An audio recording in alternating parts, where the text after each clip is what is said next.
The aroma of simmering tomato sauce and garlic infused the air of La Famiglia, our family restaurant, a symphony of scents that always soothed my soul. John, my husband for 3 decades, sat across from me, meticulously folding his napkin into a geometric origami masterpiece. "Honey," I said, tucking a wayward strand of hair behind my ear. "You've been working late an awful lot these past few weeks. Everything all right at the hotel expansion?" John looked up, a flicker of something unreadable crossing his features, before he settled into his usual competent smile. "Just some loose ends, nothing major. You know how it gets." We knew all right. Our entire lives were woven into the fabric of Isabella and John Incorporated. La Famiglia, the cozy corner hotel next door, and our chain of laundromats, all testaments to our shared dreams, countless arguments, and the relentless march of time. We were a team, a well-oiled machine that had weathered every storm life threw our way. Or at least, that's what I thought. "Maybe delegate some of it," I suggested, swirling the ruby red wine in my glass. "We have a great team, remember?"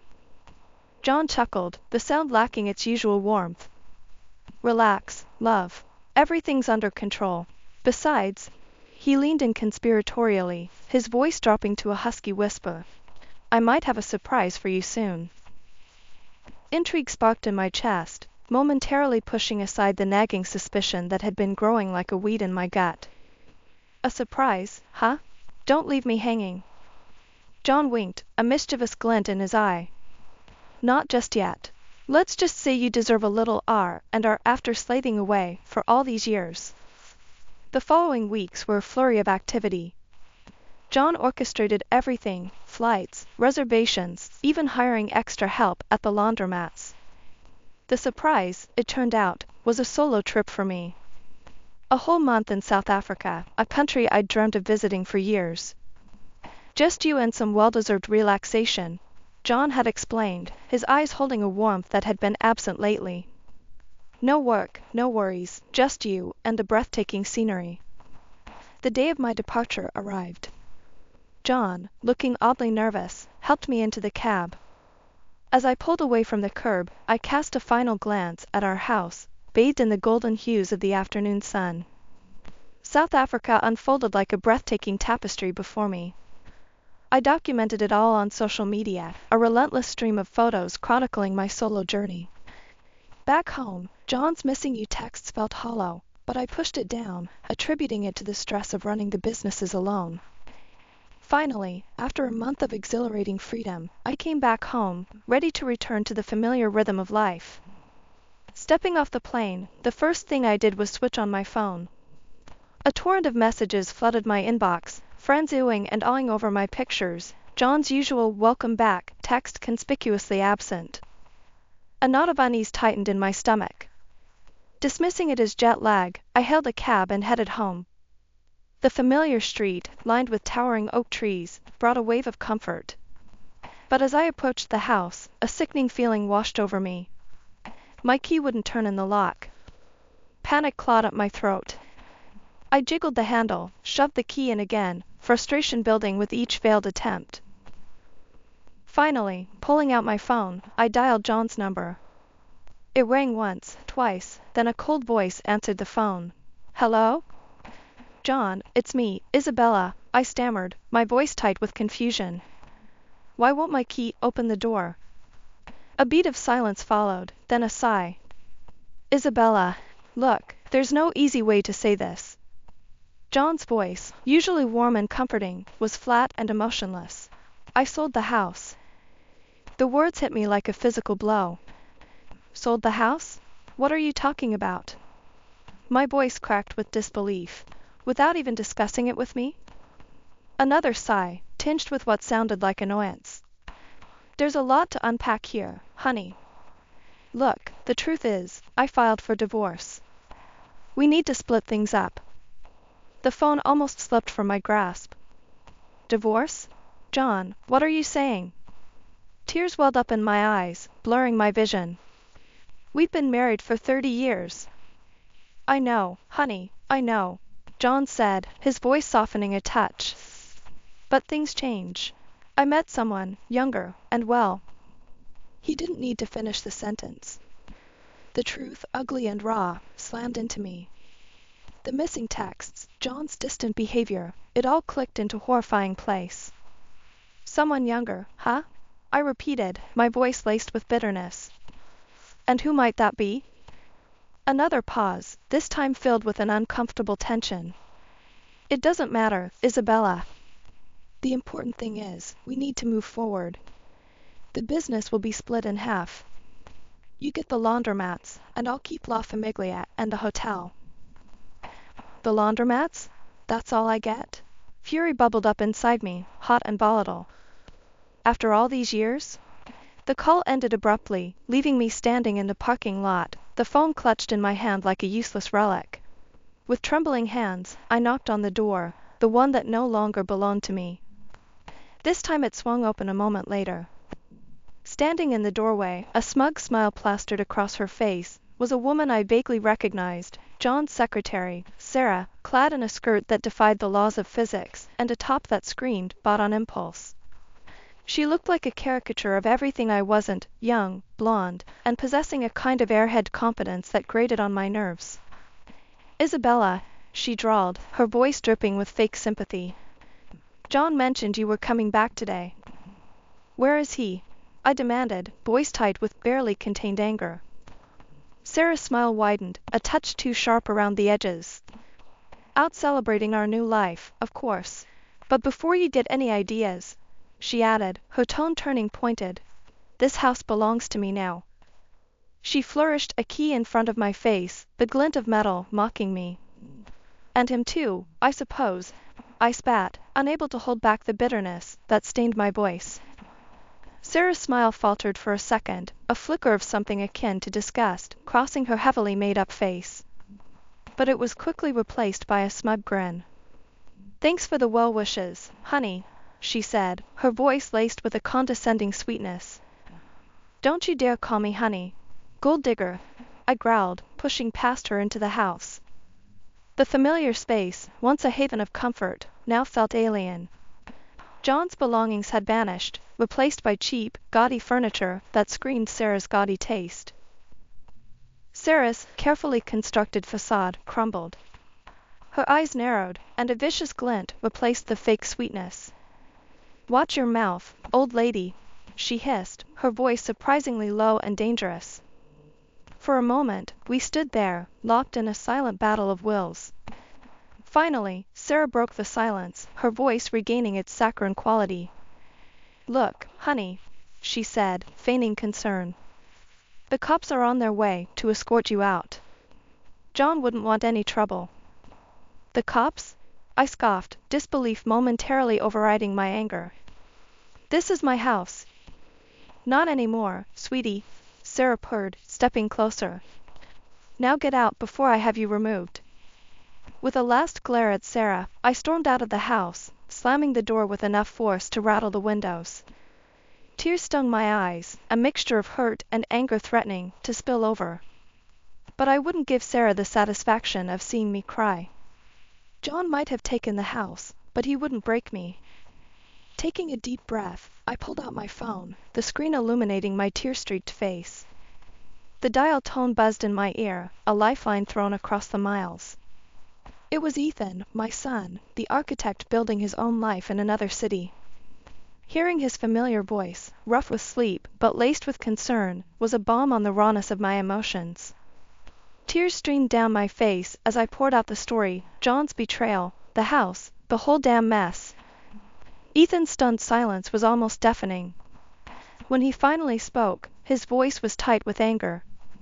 That old fool. Don't worry, Mom, I'm on the next flight. I'll kick his sorry, but myself. A smile, tinged with sadness, touched my lips. Thanks, honey, that means the world. But I can handle this. It's my fight. We talked for a while longer, his unwavering support a warm ember against the chill of betrayal. I rented a hotel room for a while. Sleep, however, was a stranger that night. My mind raced, fueled by anger and a sliver of hope. By morning, a plan had taken root, a fierce determination replacing the despair. The lawyer's office was a sterile haven of paperwork and legal jargon. Together, we unearthed the truth. John, in his haste, had forged my signature on the house sale documents. His little trick of selling the house to his mistress, Sarah, wouldn't hold water. The courtroom was a tense battleground. When the judge ruled in my favor, returning the house to me and splitting the business fairly, a wave of relief washed over me.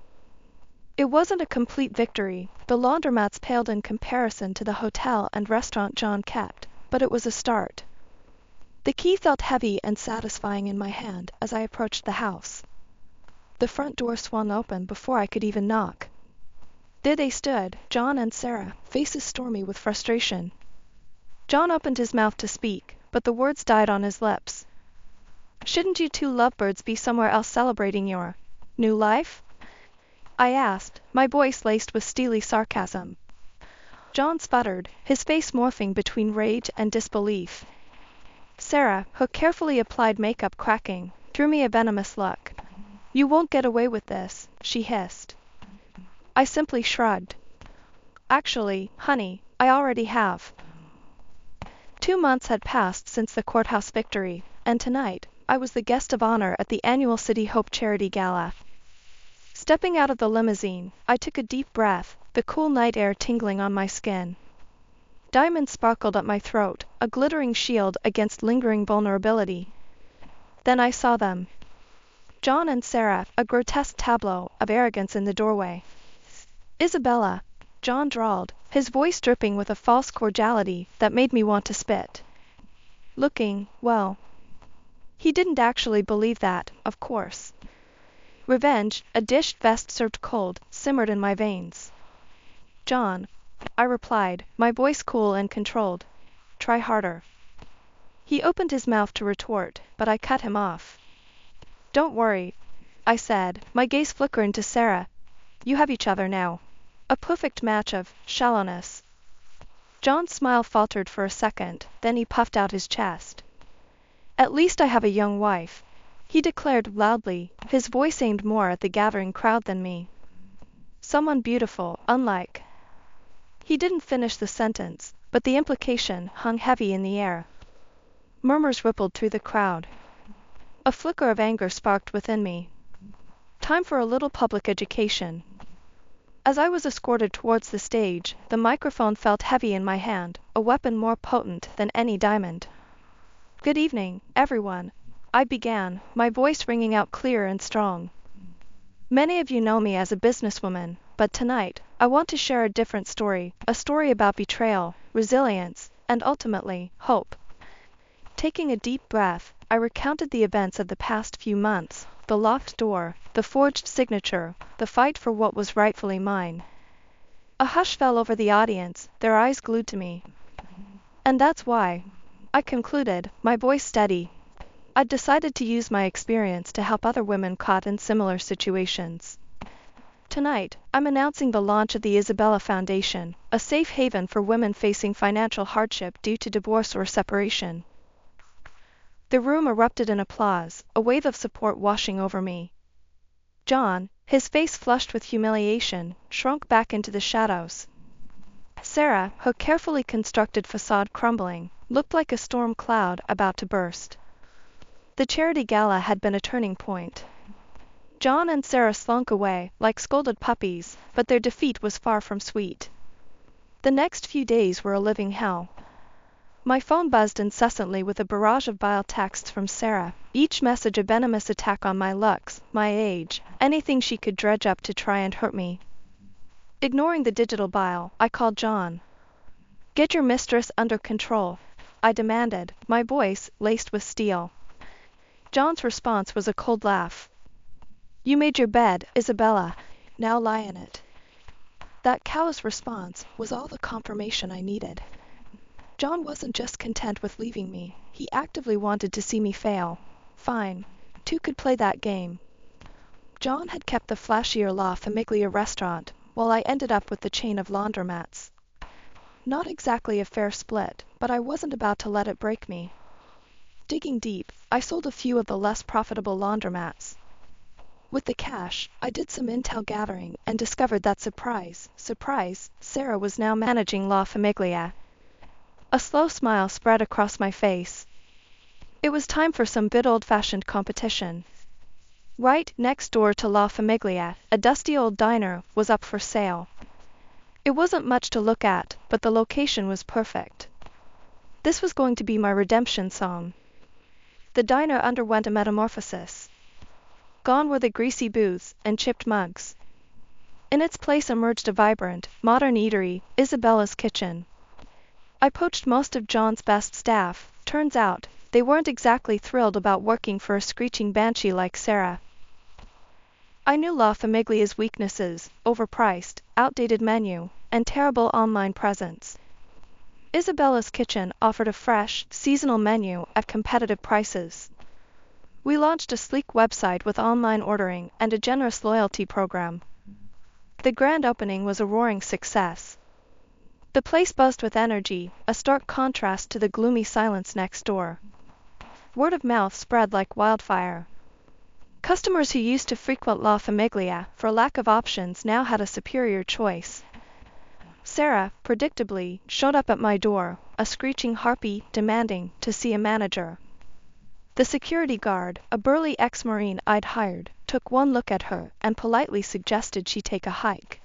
A year later, La Famiglia was a boarded-up shell, a testament to John's poor taste in both mistresses and business partners. As for me, Isabella's Kitchen was thriving, a beacon of success built on the ashes of betrayal. John, if you were listening, this one's for you. Never underestimate a woman scorned.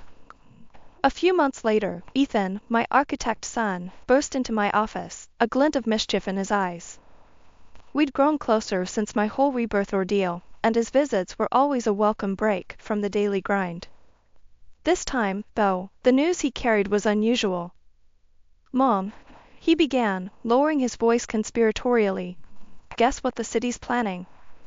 "Spill it, kiddo," I said, putting down my pen, intrigued by the hushed tone. "They're building a sewage treatment plant right next to Dad's fancy hotel." A slow smile crept across my face. John, bless his clueless heart, had poured all his remaining money into that hotel. It was his pride and joy, the last bastion of his successful post-divorce life. This little tidbit from Ethan, however, felt like the universe handing me a golden ticket. "Are you sure?" I asked, wanting to confirm the sweet karma. "Positive," Ethan grinned. "Saw the blueprints myself.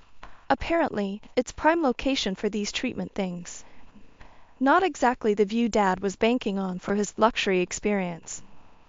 The image of tourists lounging by a pool while the aroma of raw sewage wafted through the air was enough to make me snort with laughter. "Should I tip him off?" Ethan asked, a mischievous glint in his eyes. The temptation was strong. But I remembered the abuse his mistress had hurled at me, and the pity disappeared from my heart.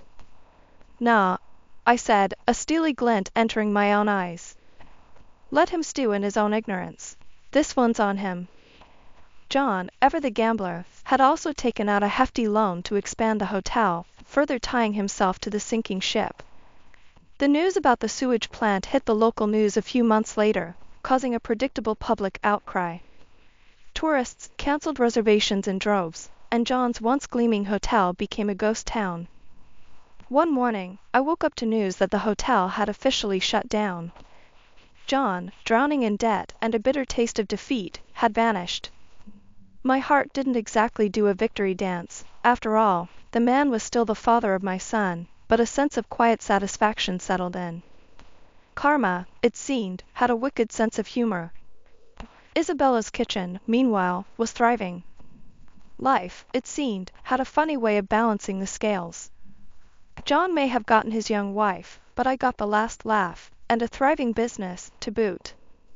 As I raised a glass of champagne in celebration that night, I silently toasted to a future filled with delicious food, loyal customers, and the sweet taste of well-deserved revenge. Isabella's Kitchen wasn't just a restaurant anymore, it was my muse. The anger that fueled its creation had morphed into a deep passion for creating a unique dining experience. The real joy came from the happy faces around the tables, the satisfied murmurs about the food, the buzz of conversation that filled the air each night. Ethan, my ever-supportive son, saw this shift in me. He knew the story behind the restaurant, but also saw the potential it held. "Mom," he said one day, his eyes gleaming with a familiar architect's fire, "have I ever shown you my crazy ideas for expanding Isabella's kitchen?" "Crazy?" I asked, intrigued. Ethan had a wild streak when it came to design, a quality I both admired and feared in equal measure. He pulled out a tablet, his finger flying across the screen. What unfolded was a vision that left me speechless. The existing building would be incorporated into a new, modern structure that defied categorization. Glass walls offered diners panoramic views of the city, while the rooftop transformed into a lush, open-air garden complete with cascading waterfalls and hidden nooks. It was unlike anything I'd ever seen, a bold statement that screamed Isabella's kitchen. "Whoa, kiddo," I breathed, a grin splitting my face. "That's insane." "Exactly," Ethan grinned back. "We can create an experience, Mom. Not just a place to eat, but a destination." We dove headfirst into the project. The construction phase was a whirlwind of activity, the constant hum of machinery a soundtrack to my excitement. Finally, the day arrived, the grand reopening of Isabella's Kitchen 2.0. The reaction was beyond anything I could have imagined. Journalists clamored for interviews, bloggers dubbed it the city's new architectural landmark, and customers lined up around the block for a chance to experience the transformed space. Business boomed, reservations became a necessity, and the success was intoxicating. As for John, well, rumors swirled that Sarah, the young gold digger, had finally gotten bored and flown the coop. He was apparently drowning in debt and, according to Ethan, had become a social pariah. Months melted into a blur of activity. Isabella's Kitchen 2.0 was a runaway success, the reservations booked solid weeks in advance. Ethan, my ever-enthusiastic partner in crime, was a whirlwind of ideas, constantly brainstorming new locations and menu concepts. The dream of a restaurant chain, once a distant flicker, was now a very real possibility. One crisp autumn afternoon, however, the past came knocking on my door, quite literally. It was John, looking like a deflated balloon, his once polished suit hanging off him like ill-fitting armor. The arrogance that used to define him was gone, replaced by a weary desperation. "Isabella," he rasped, his voice hoarse. "Can I come in?" "What do you want, John?" My voice was cool, devoid of the anger that used to simmer just beneath the surface. He shuffled in uninvited, his eyes darting around the tastefully decorated foyer. I need your help." The audacity of it almost made me laugh. This man, who had betrayed me, lied to me, and tried to take everything I had, now expected me to be his savior. "Help?" I echoed, my voice laced with disbelief. "After everything you've done?" John slumped onto a nearby chair, the bravado completely gone. "I messed up, Isabella," he admitted, his voice barely a whisper. "Big time. Sarah left me high and dry, the hotel's gone belly up, and I'm drowning in debt." A part of me, a very small part, felt a flicker of pity. But mostly, I felt a cold satisfaction. Karma, it seemed, had a hefty right hook. "So you want what?" I asked, my voice devoid of sympathy. "A handout? A loan?" John shook his head, a flicker of something like shame crossing his face. "No. I miss you. I miss the life we had." The laugh that escaped my lips was devoid of humor. "That life is gone, John. And you blew it up yourself." He looked like a kicked dog, his shoulders slumped in defeat. For a moment, I almost felt sorry for him. Almost. "There's nothing I can do for you, John," I said finally, my voice firm. "You need to make your own bed now, and lie in it." He stood up slowly, defeat etched on his face. "I understand," he mumbled, shuffling towards the door. I wanted you to know I was sorry."